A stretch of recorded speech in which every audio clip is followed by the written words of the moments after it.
Oi pessoal, meu nome é Luciana Salles, eu sou consultora do sono infantil e estou aqui para falar com vocês hoje sobre o sono das crianças. O sono muda muito até os 4 anos de idade e ele só se estabelece como do adulto por volta dos 6, 8 anos. Isso acontece porque quando o bebê nasce, ele tem um cérebro muito pequeno, muito imaturo. Se o cérebro nascesse como um órgão grande, não existiriam os partos normais, os partos naturais, porque a criança não teria tamanho, a cabeça seria muito grande para passar pelo canal vaginal. Por isso que a gente nasce com o cérebro tão pequeno. No primeiro ano de vida, a necessidade de sono da criança vai diminuindo drasticamente desde que ela nasce no primeiro mês de vida até completar um ano. Então, um bebê recém-nascido tem necessidade de 17 horas de sono por dia. Uma criança de um ano já tem necessidade de 14, 13 horas de sono por dia. E isso acontece porque o cérebro vai amadurecendo conforme a gente dorme, as nossas necessidades de sono vão reduzindo e com isso a gente vai diminuindo a quantidade de sono diurno e noturno. Esse ponto é um ponto muito importante. Muitas vezes os pais não se atentam à quantidade de sono que a criança tem que dormir de dia e de noite. E esse ponto é um ponto fundamental, porque o papel do sono diurno é totalmente diferente do papel do sono noturno, né? O padrão de sono diurno e noturno é diferente. E quando a criança não faz a quantidade de sonecas, né, que é o sono diurno, adequada, isso impacta muito no sono noturno também. Por quê? Porque o cansaço vai se acumulando ao longo do dia, essa criança chega no final do dia extremamente cansada, o nível de cortisol que ela produz durante o dia por não ter feito boas sonecas ao longo do dia vai lá para as alturas, ela não consegue controlar esse nível de cortisol, nenhum de nós conseguimos, e a melatonina, que é o hormônio do sono, e a serotonina, que também tem que agir no final do dia para que a criança adormeça, não conseguem entrar em ação por conta de um nível muito alto de cortisol. Por isso, as sonecas, dentro dos intervalos importantes e de quantidade de sono importante também para a criança, são fundamentais, né? Então, por exemplo, uma criança de 7 meses, ela deveria tirar 3 sonecas por dia. Algumas crianças de 7 meses já tiram 2 sonecas por dia e ela tem que dormir uma média total de horas diurnas por volta de 4 horas e meia, distribuídas ao longo dessas sonecas. O sono noturno dessa criança de 7 meses deveria durar 11 horas. Ah, mas são 11 horas contínuas? Sim, se ela já fez uma boa introdução alimentar, ela tem condição. Se o pediatra disser que ela pode dormir a noite inteira já e que ela não precisa mais se alimentar, ela tem condições fisiológicas para dormir essas 11 horas noturnas ininterruptas. Mas eu peguei uma criança de 7 meses só a título de exemplo, né, para mostrar que essa distribuição de sono diurno e sono noturno tem que ser muito equilibrada em todas as idades, até a criança abandonar as sonecas. E que idade que se abandona as sonecas? Por volta dos 3, 4 anos de idade, a criança começa a abandonar a soneca e a aguentar ficar acordada um dia inteiro, né? Mas até lá é recomendado pelas associações internacionais de pediatria que a criança faça uma soneca. Claro, essas sonecas começam como muitas sonecas ao longo do dia, quanto mais pequena a criança ela vai reduzindo, então uma criança de 7, 8 meses ainda faz 3 sonecas, aos 9, 10 meses as crianças pulam para 2 sonecas, entre os 13 e os 18 meses as crianças eliminam essa segunda soneca, que é a soneca da manhã, e passam a fazer uma única soneca e carregam essa única soneca até esses 3, 4 anos de idade, algumas crianças antes e outras mais tarde. Como que a gente sabe quando uma criança está pronta para abandonar sonecas? Ela nos dá sinais, né? Então, os principais sinais de que a criança está pronta para abandonar qualquer soneca, seja na transição de 3 para 2 sonecas, de 2 para 1, ou na eliminação dessa uma que sobrou, a criança nos mostra que ela fica bem, acordada mais tempo, ela reluta muito em dormir. Então, a gente fica lá 40, 30 minutos com a criança e ela não dorme, ou quando ela dorme depois de muito custo, mas faz uma soneca muito curtinha. Quando acontece isso, é hora de eliminar aquela soneca, tá? Mas mais ou menos nessas idades que eu falei para vocês. Para que a criança durma uma quantidade boa, né, que são essas quantidades que eu estava explicando anteriormente por idade, é muito importante que existam rituais antes dos períodos de sono, porque a criança associa determinadas atividades que a gente ensina para ela e ela relaciona essas atividades ao sono, né? Então, por exemplo, ir para o ambiente de sono 15, 20 minutos antes do período que ela deveria estar dormindo, isso durante o dia, tá? Fechar a janela, ligar um barulhinho que a gente chama de ruído branco, que pode induzir ao sono e também abafar sons externos que poderiam porventura acordar a criança, niná-la um pouquinho, colocar perto dela uma naninha, uma fraldinha, são todos elementos, né, que fazem parte de um ritual que mostram para a criança que agora está na hora de dormir. São associações de sono para que ela entenda que está na hora de relaxar, e com a repetição desses rituais no dia a dia e sempre antes de cada período de sono diurno, por exemplo, ela vai se render mais facilmente ao sono, né? Porque se cada dia é de um jeito, a criança não aprende. E aliás, esse é outro ponto muito importante, a questão da rotina, né? Porque uma coisa são os rituais antes dos momentos de sono, e os rituais devem existir tanto para sonecas quanto para o período noturno, e eles podem ser diferentes. Eu sempre recomendo que os rituais sejam parecidos e que os rituais noturnos sejam mais longos, e que o ritual diurno antes de cada soneca seja uma versão encurtada do ritual noturno. Porque o ritual noturno muitas vezes inclui o banho, inclui uma massagem, inclui uma historinha. O ritual diurno, pode ser menor, mas que tenha elementos ainda do ritual noturno que remeta a criança ao sono. Mas se a criança estiver acostumada também com um ritual diurno diferente, completamente diferente do noturno, e ela já estiver acostumada com isso, não tem problema, tá? Mas é importante existirem os rituais. E aí eu falava sobre a rotina, né? A rotina, e o que é a rotina e qual a diferença de rotina e ritual? Rotina é aquela agenda, aquela sucessão de atividades que a criança tem ao longo do dia, né? A rotina inclui acordar, se alimentar, brincar, descansar. Depois se alimentar de novo, brincar, descansar. E ao longo do dia ela vai sabendo qual é a sucessão de atividades que existem no dia dela, e ela já sabe, começa a prever o que vem em seguida, né? Qual a importância disso? Qual a importância de manter essa previsão para a criança?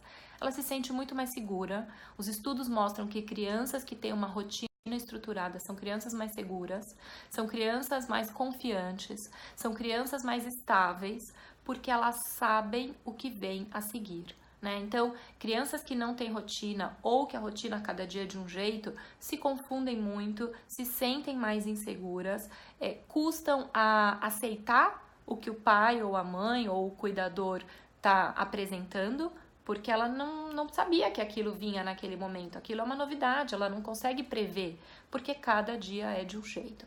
E tudo isso ajuda ao sono, né? Porque quando a gente vai colocar a criança para dormir, se já existe uma sequência de atividades e naquele momento é a hora do soninho, ela já sabe que aquela é a hora do soninho. E aí você junta o momento em que na rotina dela o soninho tem que entrar, seja uma soneca durante o dia, seja à noite, mais o ritual que acontece antes do período de sono, e ela se rende mais facilmente ao sono, tá? E tem uma outra coisa muito importante que não tem a ver com rituais, mas tem a ver com o momento antes do horário da cama à noite, que é o que a gente chama de ambiente pré-sono. O que é o ambiente pré-sono? É um ambiente que prepara a criança para o fim do dia, que prepara a criança para chegar naquele momento de ir para a cama à noite, fazer o sono mais longo do dia, para que ela chegue ali de forma mais tranquila, para que ela vá se preparando, que ela tem que baixar a bola, como a gente diz, se acalmar. Tá na hora, eu sempre falo que é como se fosse voltar para o útero, esse ambiente pré-sono. Em qualquer idade, a analogia para mim de voltar para o útero serve. Porque são menos luzes no ambiente, então não é só no quarto, né? O ambiente pré-sono deveria durar 2 horas. São as 2 horas que antecedem ao horário que a criança deveria ir para a cama para dormir. Então, se é uma criança que vai para a cama às 7h30 da noite, 5h30 da tarde deveria começar o ambiente pré-sono. Nesse ambiente pré-sono, as luzes se reduzem, o nível de som que existe no ambiente se reduz, o nível de estímulos que ela tem se reduz, né? Então, eu sempre falo que o que não pode no ambiente pré-sono? Televisão não pode, brinquedos eletrônicos em geral não deveriam, luzes muito fortes, as luzes brancas que a gente usa em casa, elas são terríveis porque elas emitem uma luz azul que antagonizam a produção da melatonina, né? A melatonina é um hormônio do sono que ele começa a ser produzido pelo nosso organismo à medida que a luz do dia vai deixando de existir. Então, quando começa aquele finzinho do dia que o sol está se pondo, o nosso organismo entende que tem que disparar a produção da melatonina. Mas a luz branca que a gente usa em casa, ela emite feixes de luz azul que barram a produção da melatonina.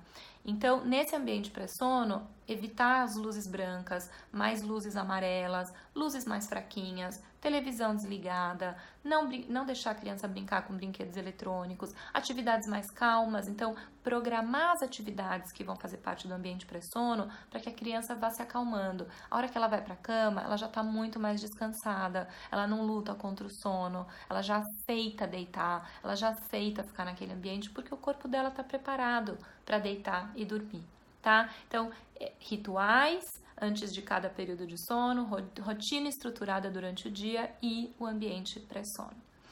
E aí a criança vai para a cama, né? E quando vai para a cama, a gente fala, puxa vida, mas e aí?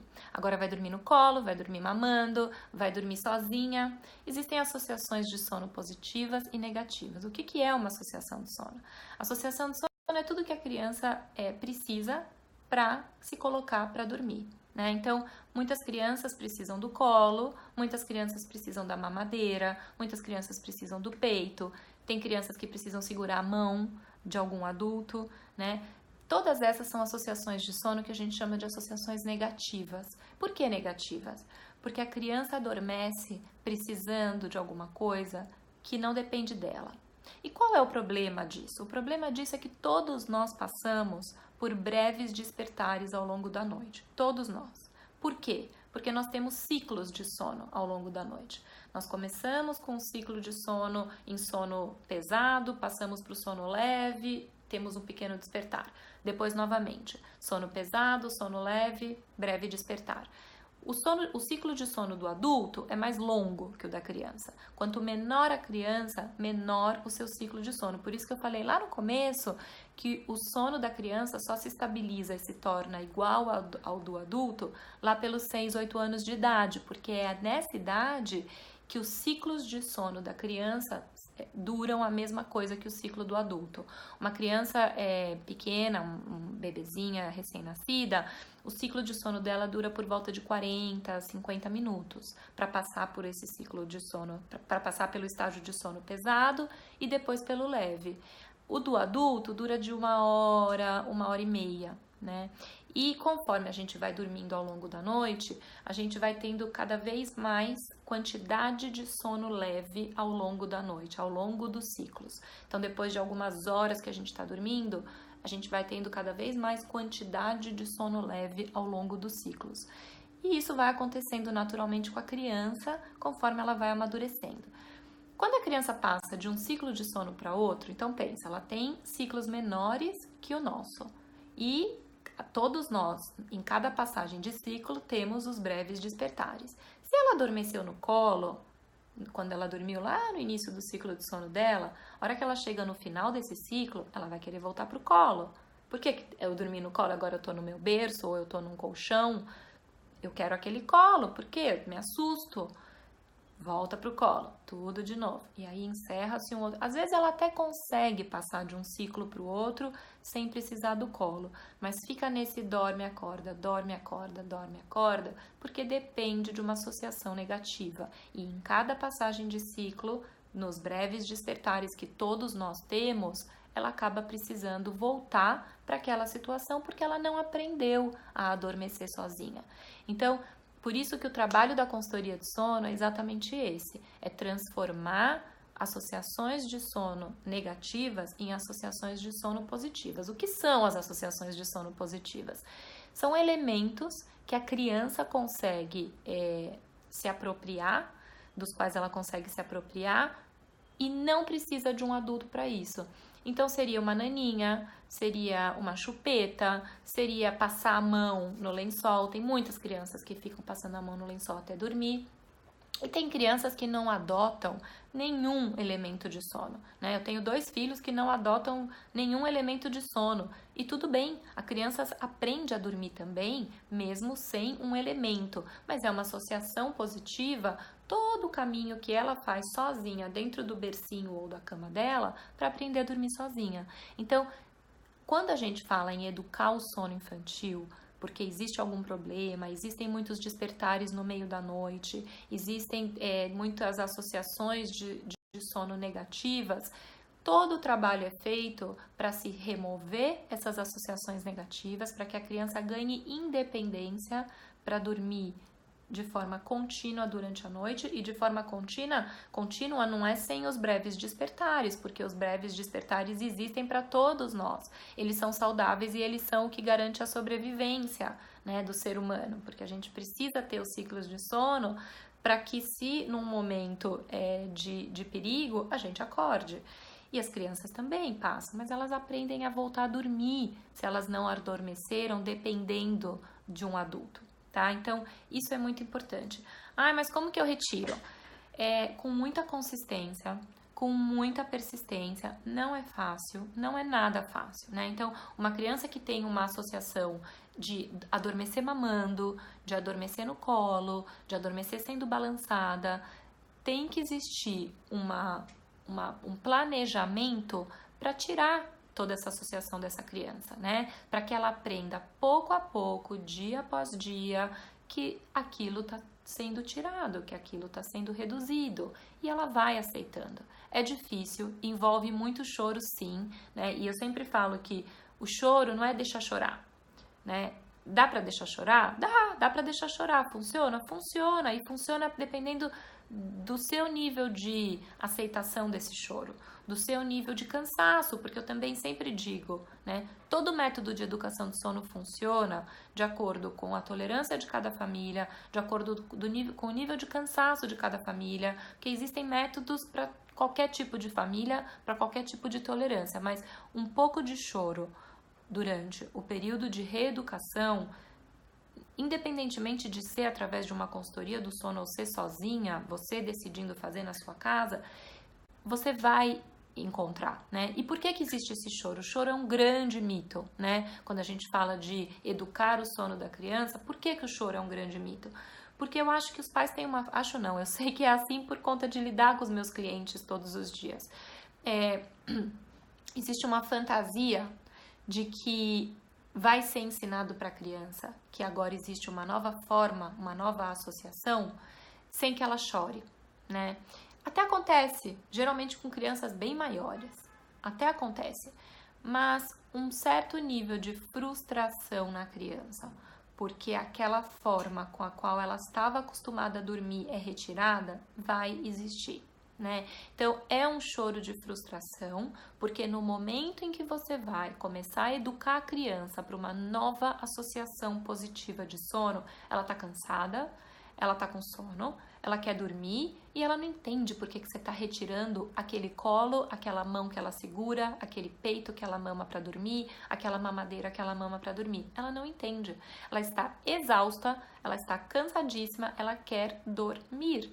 Por que a minha mãe não me dá tudo que ela sempre me deu como ferramentas para eu dormir? Eu só quero dormir. Então ela chora, chora, chora, chora. E aí os pais, muitas vezes, achando que estão fazendo tudo errado, que não está na hora porque a criança só chora, regridem. E aí, nessa regressão, a criança fala, bom, é só eu chorar que eu consigo, né? Então, é bem diferente de deixar chorar, porque o método X ou o método Y dizem para deixar chorar. É um choro que, se você traçou um plano de como você quer fazer para mudar aquela associação negativa, que agora você já se deu conta de que é uma associação negativa. Se o plano que você traçou para mudar aquela associação negativa, você já souber que ele envolve choro, porque a criança vai se frustrar, mas você tem muito claro como você vai chegar no seu ideal, então se ela dorme no peito, por exemplo, como que você vai tirar essa associação negativa? Eu não vou mais deixar ela adormecer no peito. Ela vai mamar. A sucção, enquanto a sucção estiver forte e estiver nutritiva, ela vai ficar mamando o quanto ela quiser. Opa, percebi que a sucção diminuiu de ritmo e que ela não está mais deglutindo, mas que ela está sugando ainda só para dormir, interrompe a mamada. É nesse momento, não deixa ela dormir ou ele dormir, ela a criança, né? Dormir no peito. Não deixa. Vai chorar? Vai chorar. Põe de novo no peito. Voltou a mamar? Tá deglutindo? Não, só quer o peito para dormir. Não vai dormir no peito. Mas aí ela vai chorar. Ela vai chorar. Ela vai chorar. Só que você vai estar com ela no colo. E aí você vai trocar a associação do peito pelo colo. Depois você troca esse colo por outra forma de você ensinar ela a dormir no berço, sem a sua ajuda. E por aí vai, né? E existem milhões de técnicas, existem milhões de formas de se educar a criança a dormir, né? Então, não daria para eu falar aqui todas as formas de ensinar uma criança a dormir, porque isso depende da idade, isso depende de como a criança hoje está acostumada a dormir, porque dependendo de como ela está acostumada a dormir, uma forma funciona melhor que outra. Isso depende do seu nível de tolerância ao choro, porque algumas formas envolvem mais choro e outras menos choro. Isso depende do nível de cansaço da família, porque alguns métodos de treinamento de sono envolvem um resultado mais lento ou um resultado mais rápido. Então, depende de muita coisa, né? Mas os métodos existem e super facilmente acessíveis na internet, né? Então, se o que eu te falei até aqui como retirada de associações de sono negativas te ajudarem a traçar um plano, facilmente você conseguiria se informar na internet, porque eu não tenho todo o tempo aqui para gravar um vídeo explicando todos os métodos, para que você trace o seu plano, né? E para que você consiga colocar em prática um plano que seja coerente, que seja verdadeiro para o seu estilo, que faça sentido para a sua velocidade, porque não é uma tarefa fácil, tá? É isso que é importante na hora que você fala, eu não durmo, eu tô estressada, minha família não dorme, nossa saúde tá super ruim porque a nossa imunidade tá baixa por falta de noites bem dormidas. A hora que você se determinar a fazer isso, trace um plano. Trace um plano, saiba que os elementos importantes para que dê certo são que exista progressividade, então isso é fundamental, né? Progressividade. Pode ser um trabalho de formiguinha, mas todo de um pouquinho para frente para que a criança vá entendendo que vocês estão caminhando para uma retirada de alguma coisa para que ela ganhe independência. O que faz uma criança aprender a dormir a noite inteira é dormir de forma independente todas as vezes que ela acorda, desde o início da noite até a manhã seguinte. É isso, simples assim. E o segredo para que dê certo é a consistência dos pais. Se cada dia for feito de um jeito, durante esse período de reeducação de sono, a criança só se confunde, a criança não entende para onde as coisas estão caminhando e a coisa não evolui. Consistência, persistência e paciência, tá bom? Bom, gente, muito obrigada pelo tempo, muito obrigada pela disponibilidade e até uma próxima.